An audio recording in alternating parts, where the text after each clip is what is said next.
Hello, my friends. Welcome back. Today, I want to tell you about a boy who grew up without a mother in a city built on water, waiting for a father he barely remembered. That boy would grow up to travel further than almost any European before him, meet the most powerful ruler on earth, and bring back stories so incredible that people accused him of lying on his deathbed. His name was Marco Polo. How did a merchant's son become one of history's greatest storytellers and explorers? Stay with me because this journey is unlike anything you've heard before. And if you enjoy true stories like this one, please subscribe because we bring you a new one every single week. It was the year 1254 in the city of Venice, a place unlike any other in the world. Venice was not built on solid ground. It was built on water, on a maze of small islands connected by canals and bridges floating between the sea and the sky. It was one of the richest trading cities in Europe, filled with merchants, ships, spices, silk, and gold.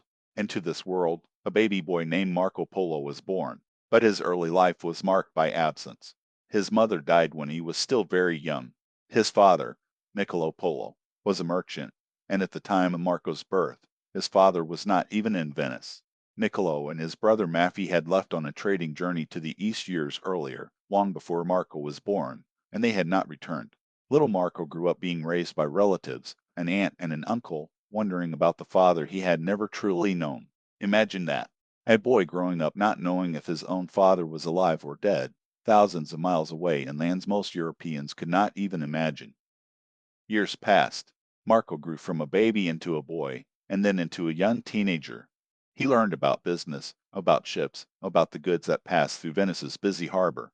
He likely learned to read and write, to understand foreign currencies, and to appreciate the value of the exotic goods that made the city so wealthy. And then, when Marco was about 15 years old, something happened that changed everything. His father and his uncle returned to Venice. After an absence of nearly 16 years, Niccolo and Maffei Polo walked back into the city, alive, and full of stories that sounded almost impossible to believe. They told Marco about a land far to the east called Cathay, what we now know as China. They told him about an empire so vast it stretched beyond anything in Europe, ruled by a powerful leader named Kublai Khan, the grandson of the legendary conqueror Genghis Khan. They told him that Kublai Khan himself had met them, had been fascinated by these travelers from the distant west, and had asked them to return one day, bringing back holy oil from Jerusalem and scholars who could teach him about Christianity and the ways of Europe. For young Marco, sitting and listening to these stories, it must have felt like something out of a legend. His own father had sat in the court of the most powerful man in Asia, and now his father was planning to go back. This time, Marco would not be left behind. In the year 1271, when Marco Polo was just 17 years old, he set out with his father and his uncle on a journey that would take years, cross thousands of miles, and eventually make his name famous for centuries to come.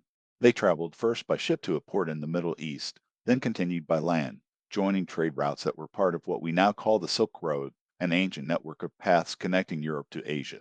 But here's the thing most people don't realize. This was not a quick trip. This was not even close to a quick trip. The journey to reach Kublai Khan's court would take the Polos more than 3 years. 3 years of travel through deserts, mountains, and unfamiliar kingdoms. They crossed through what is now Iran, facing bandits who threatened their caravan. They crossed the brutal, freezing heights of the Pamir Mountains, some of the tallest and harshest terrain on Earth, at altitudes where the air itself becomes thin and dangerous. They crossed the enormous, unforgiving Gobi Desert, a place so vast and empty that travelers spoke of hearing strange voices in the wind, voices that some believed were spirits trying to lead them astray from the path. Marco, still just a young man, walked through some of the most extreme environments on the planet, following ancient trade routes that few Europeans had ever attempted. He nearly died more than once. Illness, exhaustion, and the sheer difficulty of the terrain tested every ounce of endurance he had. But he kept going, because somewhere ahead, an emperor was waiting. Finally, in the year 1275, after this astonishing 3.5 year journey, Marco Polo and his family arrived at the summer palace of Kublai Khan in a place called Xanadu. Picture the scene. A young Venetian merchant's son, dusty and exhausted from years of travel, standing before the ruler of the largest connected land empire the world had ever seen, a man who controlled territory stretching from Eastern Europe all the way to the Pacific Ocean. This was not a small meeting. This was one civilization meeting another, in a moment that would echo through history. And remarkably, Kublai Khan was fascinated by Marco. The young man was intelligent, curious, and quick to learn new languages and customs. Rather than dismissing him, Kublai Khan took Marco into his service. For the next 17 years, Marco Polo lived within the vast Mongol Empire, serving Kublai Khan in various roles. He learned to speak several languages of the region. He was sent on diplomatic missions to different parts of the empire, traveling to places no European had ever documented before, from the deserts of the west to the rice fields and bustling cities of the south. Some accounts even suggest Marco governed a city for a period of time, though historians still debate the exact details of just how much responsibility he truly held. What we do know is that Marco Polo saw things that were simply beyond the imagination of people back home in Europe. He described paper money, something Europeans had never used before, since back home all money was made of gold, silver, or other precious metal. He described a strange black stone that could burn like wood, which we now know was coal, something not yet commonly used as fuel in most of Europe. He described a postal system so efficient that messages could travel across the empire faster than anything Europe had ever built. He described massive cities, more populated and more organized than anything in the West at that time, with paved streets, public bathhouses, and thriving marketplaces selling silk, spices, and precious stones from every corner of Asia. But here's where the story becomes truly fascinating, because for years, Marco simply lived this incredible life, immersed in a world so different from Venice that it must have felt, at times, like living inside someone else's dream. And yet, eventually, a question began to grow inside him and his family. Kublai Khan was growing older. What would happen to foreigners like the Polos if the emperor died and a new ruler, perhaps less friendly to outsiders, took power? They began to think about home, about Venice, a place Marco had left as a teenager and had not seen in nearly 2 decades. Getting permission to leave, however, was not simple. Kublai Khan valued the Polos and did not want to lose them. But then, an opportunity arose. A Mongol princess named Kakachin needed to be escorted to Persia to marry a Mongol ruler there, and the overland route was considered too dangerous at the time due to regional conflicts. The Polos suggested a journey by sea instead, and offered to help escort the princess safely. Kublai Khan finally agreed to let them go, on the condition that they complete this mission first. And so, around the year 1292, Marco Polo and his family set sail with a massive fleet, escorting the young princess across dangerous waters, from China through the seas of Southeast Asia, around India, and finally to Persia. This sea voyage was brutal. Storms, disease, and the dangers of unfamiliar waters took a devastating toll. Of the hundreds of people who began that voyage, historical accounts suggest only a small fraction survived to reach their destination. Marco Polo, remarkably, was among them. After safely delivering the princess, the Polos finally continued homeward, and in the year 1295, after an absence of 24 years, Marco Polo returned to Venice. Now here's a moment that historians love to tell, whether it is entirely true or partly legend.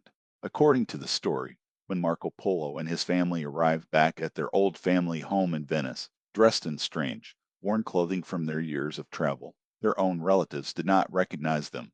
They had been gone so long, and had changed so much, that they seemed like strangers standing at their own front door. Some versions of the tale say that the Polos held a grand feast to prove who they were, and during the feast, they cut open the seams of their tattered old traveling clothes, and gemstones, precious stones collected over decades in the East, spilled out onto the table, proving beyond doubt that these righted travelers truly were the long-lost Polo family, returned wealthy from the ends of the earth.